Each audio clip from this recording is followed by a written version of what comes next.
Welcome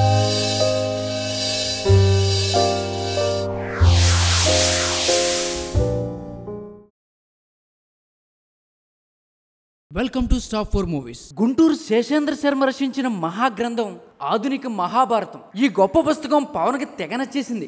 ఎంతగా నచ్చిందంటే ప్రస్తుతం మార్కెట్లో ఈ పుస్తకం అందుబాటులో లేకపోవడంతో నేటి యువతకి ఈ మహాగ్రంథం అవసరం ఎంతైనా ఉందని భావించి పవన్ తన సొంత ఖర్చులతో ఈ పుస్తకాన్ని ప్రింట్ చేస్తున్నారు. ఈ సందర్భంగా పవన్ స్పందిస్తూ, ఈ దేశపు సంపద ఖనిజాలు కాదు, నదులు కాదు, అరణ్యాలు కాదు, కలల ఖనిజాలతో చేసిన యువత మన దేశపు భవిష్యత్తుకు సేవకులు అన్న మహాకవి శేషేంద్ర గారి మాటలు ఆయన్నంత ఇష్టపడేలా చేశాయి. నీలో సాహసం ఉంటే దేశంలో అంధకారం ఉంటుందా అన్న ఆయన ప్రశ్న నాకు మహావాక్యం అయింది. నాకు అత్యంత ప్రీతిపాత్రమైన ఆధునిక మహాభారత గ్రంథాన్ని దేశ సమాజ శ్రేయస్సు కోసం నిరంతరం తపన పడేవారి కోసం అందుబాటులో ఉంచాలన్న నా ఆకాంక్ష ఈ గ్రంథాన్ని మరోసారి మీ ముందుకు తీసుకొచ్చేలా చేసింది. నాకు ఈ అవకాశాన్ని కల్పించిన మహాకవి శేషేంద్ర గారి అబ్బాయి కవి అయిన సాక్ష్య గారికి, మహాకవిని నాకు పరిచయం చేసిన నా మిత్రుడు త్రివిక్రమ్ గారికి నా కృతజ్ఞతలని పవన్ ఓ లెటర్లో రాశారు. Please subscribe.